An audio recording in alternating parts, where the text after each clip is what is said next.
Vamos lá, pessoal. Vamos iniciar então mais um plantão de dúvida. Hoje é o dia da pós de Direito Notarial e Direito Registral, com ênfase em regularização de imóveis e advocacia extrajudicial. Essa oficina de prática nós vamos fazer com muito carinho, trazendo assuntos importantes, mas eu quero que você tire suas dúvidas aqui. Então, digita lá no Word, no Drive, digita no chat, traga a sua dúvida, tá bom? Eu vou interromper o bate-papo para tirar as dúvidas. Então, mande as suas dúvidas. Eu estou aqui para ajudar você. Você é advogado, advogada, não pode errar, você tem que ajudar o seu cliente, ser transparente, não prometa causa ganha, seja honesto com o seu cliente, né? Seja verdadeiro com ele. Não queime outros colegas advogados falando que ele está fazendo errado, ela está fazendo errado, só para captar ação. Isso é muito feio. Eu falo que a gente gospe para cima, cai na testa. A gente tem que ser ético, né? E está acontecendo muito isso na advocacia, hein? Profissionais que vão falando mal do outro colega sem argumentos, né? Sem argumentos. Então, cuidado, tá? Vamos lá, vamos iniciar mais um plantão de dúvida aqui. E hoje, na temática, nós vamos falar de uso capião e a ação de adjudicação compulsória, inclusive a adjudicação compulsória extrajudicial. O uso capião é a forma originária de adquirir propriedade. Nós temos o uso capião a forma originária de adquirir propriedade. Nós temos pelo menos 3 procedimentos de uso capião: o judicial, o extrajudicial e o procedimento administrativo, que equipara a CRURB. 36 espécies de uso capião. Pena que na graduação, na faculdade, a gente aprende 6, 5, e olha lá, hein? Muitos cursos milagrosos que prometem que você vai ganhar 5 dígitos, 10 dígitos, né? Eu falo que tem estelionato para todo lado. Ensinam os mesmos 5 usos capiões, as 5, 6 espécies, que você já aprendeu na graduação. Então não é um curso, é uma revisão, né? Então, infelizmente, o YouTube está muito poluído, muito cansativo. Qualquer um liga uma câmera e sai falando groselha, falando o que quer. Então hoje eu entendo você que quer estudar de verdade. Você vai ter dificuldade de achar boas aulas. Está muito pesado o YouTube, né? Então, é uma propaganda, é uma em massa, né? Então, algo cansativo. E eu trago nesse assunto de hoje, eu trago também a adjudicação compulsória extrajudicial, que nos interessa muito. Nós sabemos que a adjudicação compulsória, ela sempre existiu, inclusive é muito antiga. Nós temos a adjudicação compulsória a partir de um decreto. Nós temos a existência da ação de adjudicação compulsória há pelo menos há mais de 50 anos. Então a adjudicação compulsória sempre existiu. No seu formato inicial, a ação de adjudicação compulsória era como se fosse uma ação de obrigação de fazer especial, com um plus especial. Eu faço a ação de obrigação de fazer porque eu paguei, e de fato o vendedor não transferiu o imóvel. Então, a partir do momento que eu percebi que eu não encontro mais o vendedor, os vendedores, a vendedora, a partir do momento que eu perceba que ele está me enrolando, ele ou ela, eu vou fazer uma adjudicação compulsória, porque essa ação vai obrigar o vendedor a transferir para a minha pessoa o imóvel. Transferir, quando nós falamos de transferir, é transferir um cartório de imóveis, hein? Sob pena de multa. E se isso não acontecer, o próprio judiciário vai bater na mesa e vai decidir com uma carta de adjudicação. Então esse é o cenário inicial da ação de adjudicação compulsória. No segundo momento, de 15 anos para cá, surge a ação de adjudicação compulsória inversa. Ou seja, pode o vendedor utilizar esse instrumento contra também o comprador. E porque a situação inversa também ocorre. O comprador, ele enrola e não transfere. Não transfere por vários motivos. E aí surge a possibilidade, sim, de fazer também a ação de adjudicação compulsória inversa, tá? Então, tema importante aqui. E agora, com a Lei 14.382 de 2022, nós tivemos uma nova alteração, uma outra novidade no campo registral. Para além da possibilidade de alteração extrajudicial no nome civil, que foi também determinada por essa lei, nesse espaço também tivemos o procedimento da adjudicação compulsória extrajudicial, que inclusive foi previsto, está previsto, né, no 216B da Lei de Registros Públicos. Então vamos lá, para compreender o significado de adjudicação compulsória, um bem imóvel, vamos imaginar que João adquira de Antônio um apartamento na Avenida Paulista, mediante promessa de compra e venda, firmada sem cláusula de arrependimento, e devidamente registrado, né? O termo não é registrado, averbado no cartório de imóveis. Mesmo com o pagamento das prestações acordadas, o promitente vendedor se recusa a outorgar a escritura pública definitiva em favor de João. E aí, gente, nesse caso, a promessa de compra e venda firmada entre João e Antônio, gera para aquele um direito real de aquisição de propriedade, cujo caráter, inclusive, é erga omnes. Nesse instante, o direito do promissário comprador alcança, sim, a terceiros estranhos à relação contratual, de modo que João pode reivindicar de quem quer que seja a propriedade em relação ao apartamento. Então, um ponto importante. Agora vamos imaginar que essa promessa de compra e venda não foi submetida à averbação. Alguns falam registro, mas o termo correto é averbação. Então João ainda poderá perseguir o direito de propriedade, claro que sim, pois o registro só é necessário para a proteção perante a terceiros. Em outras palavras, gente, a formalização para a produção dos efeitos materiais decorrentes da relação obrigacional entre os contratantes originários é dispensável. E nesse sentido também existe o enunciado da súmula 239 do Superior Tribunal Federal. A súmula 239 do Superior Tribunal Federal, não, perdão, tá? Do Superior Tribunal de Justiça, pensei uma coisa e falei outra. A súmula 239 do STJ, Superior Tribunal de Justiça, retificando aqui, esclarece o quê? Que o direito à adjudicação compulsória não se condiciona ao registro do compromisso de compra e venda no cartório de imóveis. Então, eu posso fazer a ação de adjudicação compulsória, e agora o formato extrajudicial, independentemente da averbação no cartório de imóveis do compromisso da promessa de compra e venda, ok? Então, ponto importante aqui. E isso ainda é objeto de muita dúvida, apesar dessa súmula ser antiga. Súmula do STJ, tá? Superior Tribunal de Justiça. Vamos lá. Nos dois exemplos, gente, que eu citei para você, com ou sem registro, o compromisso de compra e venda do imóvel confere ao adquirente o denominado direito de sequela. O que é esse direito de sequela? Vamos traduzir isso, tá? Vamos traduzir de forma fácil, simples, objetiva.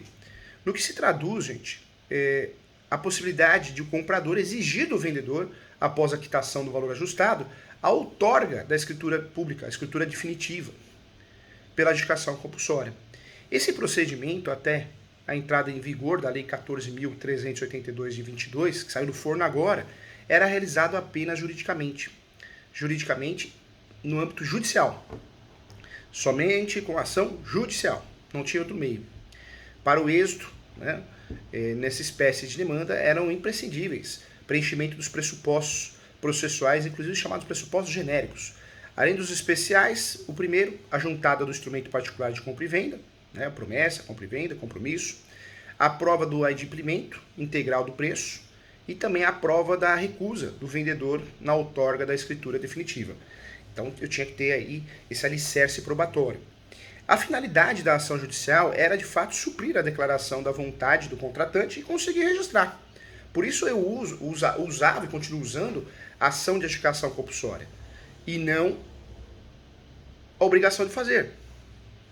Eu costumo dizer que a ação de obrigação de fazer ela tem limite, né? O judiciário pode pedir que você faça a escritura pública, assine a escritura pública, você vendedor, você comprador, mas se você, não vai te obrigar na ação de obrigação de fazer. Você vai ser condenado a pagar multa se não fizer. Ou seja, a ação de obrigação de fazer não resolve o problema. Por isso nós usamos a ação de adjudicação compulsória, porque essa ação, em regra, resolve o problema. Você é condenado a fazer a escritura pública, a transferir. Se não fizer, a própria carta de adjudicação faz esse serviço, sem a anuência, sem a assinatura do vendedor, do comprador. Por isso nós usamos a ação de adjudicação compulsória e não a ação de obrigação de fazer. Eu falo que a ação de adjudicação compulsória é uma ação de obrigação de fazer especial, conclusa. Vamos lá, olha que interessante aqui, ó. A finalidade da ação judicial, então, sempre foi suprir a declaração da vontade do contratante, para obter, sim, uma ordem judicial, que é a chamada carta de adjudicação, e registrar. Na teoria isso é muito lindo, na prática essas cartas de adjudicação, em regra, em muitas situações, não dão registro, o cartório se nega a registrar. Esse é um problema sério, e aí você vai ter que fazer o quê? Explicar para o cliente que ganhou, mas não levou, e vai ter que voltar, dar um passo para trás e fazer uso do capião para tentar regularizar de forma originária. Eu sempre falei, sempre vou falar com muita propriedade no assunto, que a adjudicação compulsória judicial sempre foi uma ação traiçoeira. Porque essa ação ela é muito bem feita, muito bem definida, ou você vai ter problema. Você pode até ganhar, mas não leva, não consegue registrar. Então, um ponto importante. Vamos lá. O que eu quero trazer para você também? Isso também é relevante. A sentença da ação de adjudicação compulsória, ela tem natureza constitutiva. Então anota aí. A sentença tem natureza constitutiva, hein? Da ação de adjudicação compulsória, correto? Isso é importante você saber.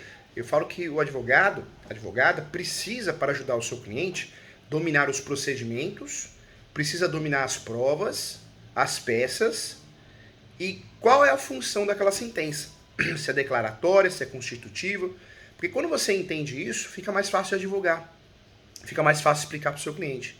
Quando você vai fazer a ação de uso capião, desculpe a voz, viu, gente? Quando você vai fazer a ação de uso capião, você não pode esquecer que é uma ação declaratória. E muitos advogados, de forma equivocada, advogados e advogadas, acabam colocando um réu na ação de uso capião. Em face contra João, contra Paulo, contra Maria. E não é contra ninguém. Quando você coloca em face, na peça, na exordial, na petição inicial de uso capião, você está demonstrando que você não domina o que você está fazendo. Porque a ação de uso capião é uma ação declaratória. E a ação declaratória não tem réu. Então, o uso capião não tem réu. Mas, professor Júlio, tem que citar. Porque é uma ação que o próprio juízo, o Poder Judiciário, o juiz, a juíza, exerce uma função um pouco diferente. Além de julgar, ele fiscaliza. O judiciário, o Poder Judiciário vai ter que fiscalizar no uso capião se você tem todos os requisitos. Se o seu cliente tem todos os requisitos, posse, mas pacífica, e domine. A partir do momento que o judiciário fiscaliza isso e entende que você tem os pressupostos do uso capião, você ganha ação, mas réu não tem. É claro que no uso capião, desculpe a voz do professor, é claro que no uso capião você precisa citar os confrontantes, que são chamados confinantes também, lá direito, lá esquerdo e fundos, alguns estados da frente.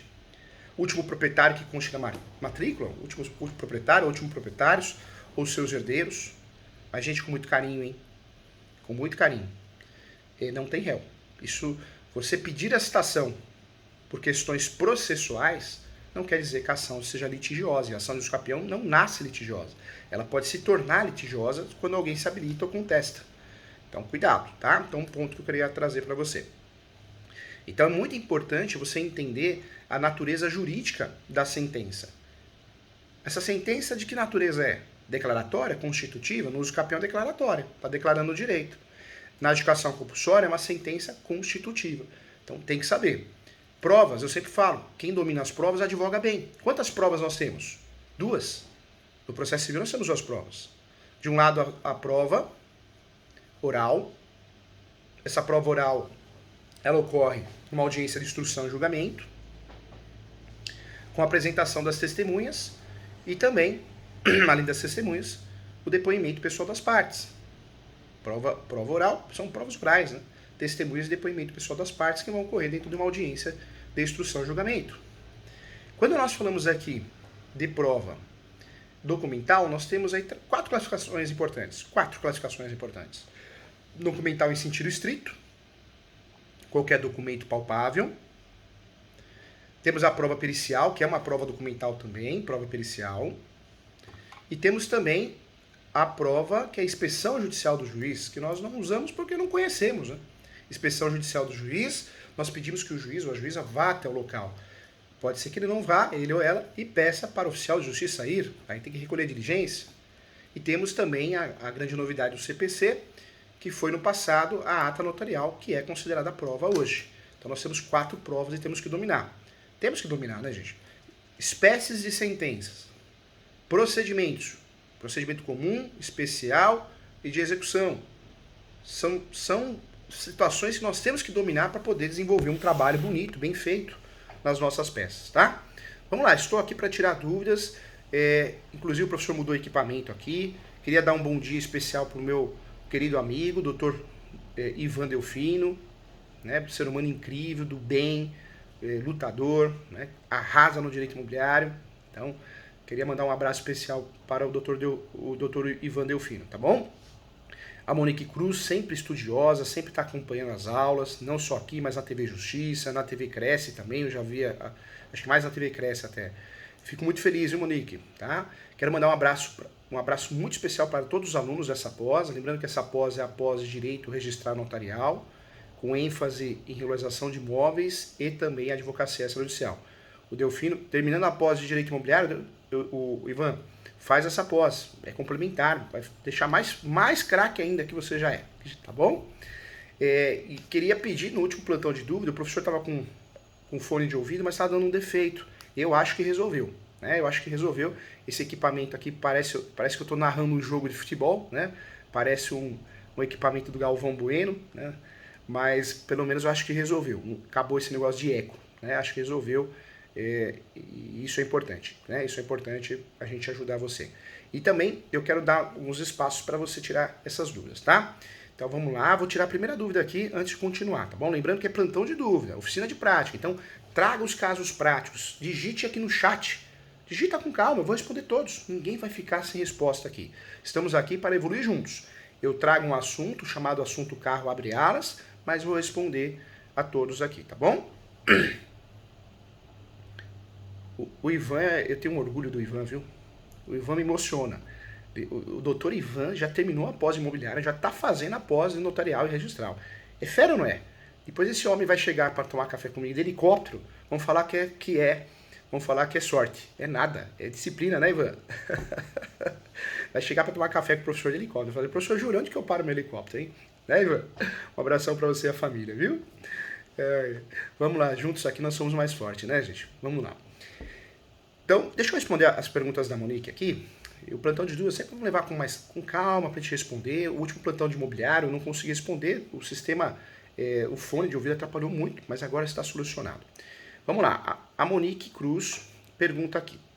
O contrato de gaveta pode ser averbado, mas não pode ser feito por escritura pública. Escritura pública, quem faz é o tabelião de notas. Qualquer documento que a gente faça fora do tabelião de notas, não é de natas não, de notas, qualquer instrumento, né, que a gente faça fora do tabelião de notas, mesmo que seja com firma reconhecida ou não, é considerado instrumento particular e todo instrumento particular é contrato de gaveta. Em regra, nós não conseguimos fazer a averbação desses contratos com facilidade. Normalmente uma averbação premonitória dentro de um uso capião, alguma coisa nesse sentido, tá bom? A Monique Cruz, doutora Monique, pergunta aqui. A venda de imóvel irregular, feito por meio de cessão de direitos possessórios, pode ser feita por escritura pública? Pode. Tem muito tabelião que faz e tem muito tabelião que não faz. Existem algumas normas da corregedoria que proíbem os cartórios, tabelião de nota, de fazerem escrituras públicas de posse, porque houve muitas fraudes no passado. Mas não é em todos os estados. O Brasil é muito grande, tem estado que as normas proíbem, normas da corregedoria, tem estados que não. Tem muito cartório, tabelião que faz sim. E tem cartório que usa o plano B. Não menciona a palavra posse e fala cessão de direitos, que é a mesma coisa, tá bom, doutora Monique? A doutora Monique também pergunta aqui. Não é preciso, para exigir emissão na posse, ser ajustado no compromisso de compra e venda a emissão da posse? É preciso sim, porque na verdade a emissão da posse sempre vai ocorrer através de uma decisão judicial. Lembrando que emissão na posse é uma ação que eu quero ter a posse pela primeira vez. Então eu comprei o imóvel no leilão, arrematei, adicados da Caixa, então eu vou usufruir da emissão de posse, tá bom? Se não, se eu tenho o registro, reivindicatória. Se eu não tenho o registro, possessória, ação de integração de posse. A doutora Monique pergunta aqui também, a construtora deu causa para que eu desistisse da compra. Tenho direito de receber 100% que paguei? Isso é uma discussão muito grande, né? Como a construtora deu causa, normalmente você recebe 70%, 50%, em alguns casos 80%, é o mais comum, a partir da lei do distrato. Mas tem julgados de 100% sim. Vai depender da cabeça do juiz da juíza, de primeiro grau, mas hoje, atualmente, o mais fácil de você conseguir sucesso é 70%, 60%, 70%, tem várias decisões diferentes, tá bom? Doutora Monique aqui. E se eu desistisse por opção, quanto receberia de volta? Aí é o distrato, né? Se for consensual, é o distrato. Aí a construtora, a incorporadora, ela vai querer normalmente devolver 50%, 60%, aí depende do jurídico dessa incorporadora. Distrato é consensual, não tem processo. Se tem processo, é ação de rescisão de contrato, tá bom? Doutor Ivan aqui, já estou fazendo a pós, professor, terminei a outra. Fera, doutor Ivan é fera. Pode confiar, contrato doutor Ivan, hein? Doutora Monique aqui, obrigada, farei sua pós. Se Deus quiser. Faz sim, faz sim. Legal. Lembrando que nós abrimos aqui o plantão de dúvida para algumas pessoas participarem, tá? Conhecer a pós-graduação. E o doutor Ivan, como sempre, ajudando, energia boa, do bem, né? Um amigão. Recomendo a todos a pós-graduação em prática em direito imobiliário, transações e negócios contratuais imobiliários. Mudou minha vida. Muito obrigado, doutor Ivan, viu? Pelo carinho, pela energia boa. Muito bom. O Ivan é aquele amigo que a gente todo mundo quer ter, né? Pessoal do bem, ele entra na tua casa e leva a luz, né? Porque nós precisamos nesse mundo pessoas de luz, né? Pessoas para levar energia ruim, negativa, tá cheio, mas a gente quer amigo bom, né? Amigo bom é que leva a luz na tua casa, não é isso? Vamos lá, gente, olha só. Com muito carinho aqui. Surge então a dedicação compulsória extrajudicial. Eu não sou obrigado a fazer extrajudicial para depois fazer judicial. Não é pré-requisito. O contrário também não é pré-requisito. Eu não sou obrigado a fazer extrajudicial para depois fazer judicial, ou judicial não deu certo para fazer extrajudicial. Não. É facultativo. Detalhes importantes na dedicação compulsória extrajudicial. Como que eu faço isso passo a passo? Meu cliente chegou no escritório, eu percebi que não é caso de uso capião, eu percebi que é caso de dedicação compulsória, eu vou tentar fazer extrajudicial. Se eu perceber que a situação é muito redonda, eu abro mão de fazer judicial. Faço um requerimento, como se fosse uma petição inicial, respeitando todos os requisitos da petição inicial, endereçamento, qualificação, fato, fundamento, pedido. O nome da peça é requerimento de adjudicação compulsória extrajudicial. O endereçamento é o cartório de imóveis, tá? Não tem tabelião. No procedimento de uso capião extrajudicial, nós usamos a escritura pública do tabelião. Usamos e somos obrigados a usar. Na adjudicação compulsória, a lei inicialmente exigia isso, mas não existe. Tá? Nós não somos obrigados a usar a escritura pública, a ata notarial. No uso capião, sim, é extrajudicial. Na adjudicação compulsória, não. Nós não somos obrigados, não existe essa obrigatoriedade. Então eu faço requerimento, simplesmente um requerimento na adjudicação compulsória. Chegou a hora boa do café, aqui ó. E olha que xícara bonita que a Sara pegou pra mim, ó, que bonita, ó. Bonita xícara, né? Tá escrito aqui, ó, Campos de Jordão e uma folhinha, ó, que bonita a folhinha. Vou tomar um cappuccino aqui, ó. Vamos lá, gente, olha só. Quando nós falamos aqui de adjudicação compulsória extrajudicial, então não é ação, é requerimento, como se fosse uma petição inicial. Eu vou ter documentos anexos. E na ação de adjudicação compulsória ou na adjudicação compulsória extrajudicial, eu não preciso da ata notarial. No uso capião, essa ata é obrigatória. Na adjudicação compulsória, não. E por que não é obrigatória? O uso capião é outro procedimento, né? É uma forma originária de adquirir propriedade. O uso capião. A adjudicação compulsória não é uma forma originária de adquirir propriedade. A adjudicação compulsória é uma forma derivada de adquirir propriedade. Então, muito cuidado em relação a isso, tá bom? Vamos lá. Quando nós falamos aqui da adjudicação compulsória, então eu vou fazer via requerimento. Eu não preciso ter aí a ata notarial. E a primeira dica de ouro que eu dou para você, advogado, advogada, para você ajudar o seu cliente. Eu não preciso da ata notarial. Foi a primeira dica. Então eu vou falar da segunda. Cuidado com a procuração. A procuração não precisa ser pública, não precisa ter firma reconhecida, mas a procuração, no caso da adjudicação compulsória extrajudicial, para o advogado, pode ser adjudícia, mas tem que ter poderes específicos para fazer a adjudicação, ok? Então, informe nessa procuração que você vai fazer a adjudicação compulsória extrajudicial. Tem que ter isso, hein? Poder específico, senão o cartório nega o registro, tá bom? Professor, o cartório negou o registro da adjudicação compulsória. Cabe situação de dúvida ou dúvida inversa. É o recurso das decisões das notas devolutivas do cartório. Só que você precisa analisar se compensa fazer esse recurso. Porque se for fazer esse recurso perder 1 ano e meio, talvez a melhor opção seja o uso capião se o seu cliente já tem os requisitos, os pressupostos, tá bom? Então, muita atenção em relação a isso, hein? Muita atenção em relação a isso. Requisitos importantes, então. Então, dei a dica, não precisa da escritura pública. Dei a dica que a procuração é diferente, tem que ter poderes específicos para isso. Eu preciso juntar, né? Sim, fazer a juntada de um documento, público ou particular, um contrato. Tem que ter esse contrato, senão nem dá para pensar em adjudicação. Eu preciso fazer prova do inadimplemento integral e da quitação, né? E prova da recusa também, tá? Da recusa do vendedor, ok? Então, fique atento em relação a isso. A adjudicação substitui a recusa do promitente vendedor. Lembrando que nós podemos utilizar na forma inversa. Então, dá para usar na forma inversa, tá? Vendedor também pode utilizar e comprador pode utilizar. O grande objetivo da adjudicação é substituir a recusa do vendedor ou a existência, né, de outros óbices em relação à transferência, como o falecimento do vendedor, sem a outorga da escritura pública definitiva, ou também, gente, sem a sua localização, também, né? Eu não acho. Vale ressaltar que, por mais que estamos falando de um direito que se trata de um direito protestativo, que não se extingue, né, pelo não uso, o direito protestativo não se distingue em relação pela falta de uso.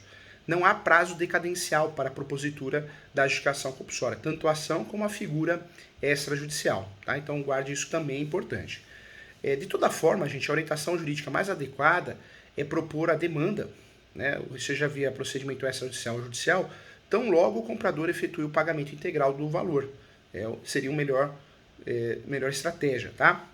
Agora, sem prejuízo nenhum da via jurisdicional, o comprador poderá requerer de forma administrativa, que eu não gosto muito desse nome. O administrativo confunde com reurb, né?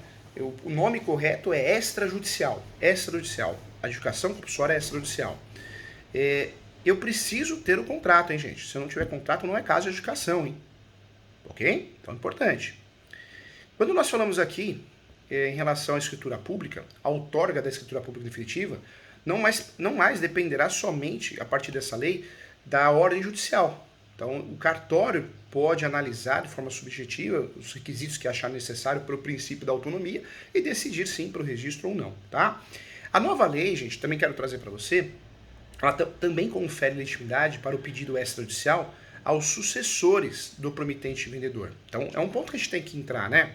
Tem que conversar sobre isso. Porque pode parecer estranho, mas há interesse do vendedor em transferir a propriedade, especialmente no caso do falecimento do comprador. E para afastar eventual responsabilidade pelo pagamento de tributos incidentes, né, sobre o imóvel, de fato, no âmbito da jurisprudência, jamais se admitiu essa possibilidade.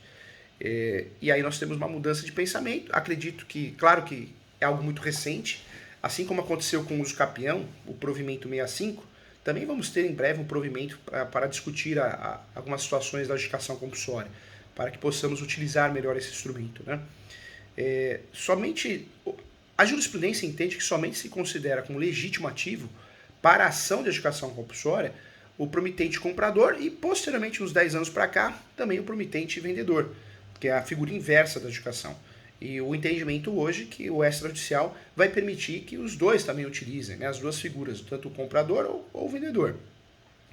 A justificativa, gente, para esse posicionamento é a partir da existência da previsão legal que autorizasse a extensão da legitimidade ativa ao promitente vendedor, que era o artigo 1417 e 1418. Mas isso mudou, tá? O entendimento mudou, hoje cabe a adjudicação compulsória extrajudicial na figura judicial e entendemos que na extrajudicial também. Então, isso já foi, não é mais o caso, tá bom?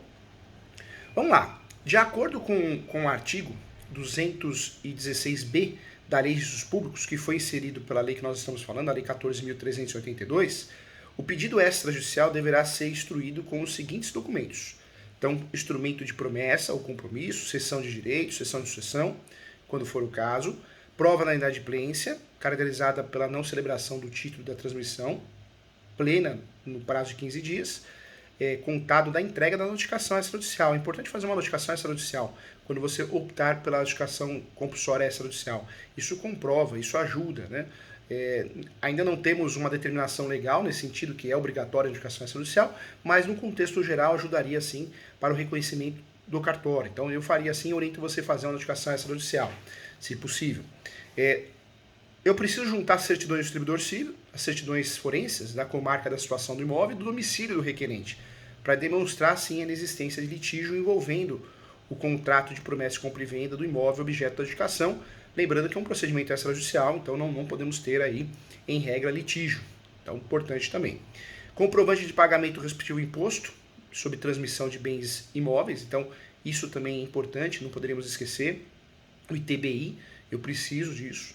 Eu já tinha falado aqui da procuração com poderes específicos, isso também é inevitável, não podemos esquecer. E também quero trazer uma nota aqui importante, que a assistência de advogado é obrigatória, tá? E que a existência anterior da ação judicial com o mesmo objetivo independe do procedimento do pedido extrajudicial, eu já tinha falado. Embora não haja previsão expressa pela própria natureza do direito de ser perseguido, né, deve ser exigida a prova da quitação, sim, promitente comprador.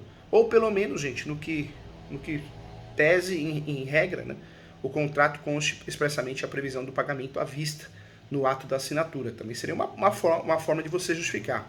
Essa comprovação de quitação pode ser realizada, por exemplo, através de mensagens trocadas entre os contratantes, pelo WhatsApp, e-mails, hoje é muito comum, né? Inclusive por meio de aplicativos qualquer outro, né? Nós temos outros aplicativos, as pessoas utilizam vários Telegram, né? Então também faz prova sim.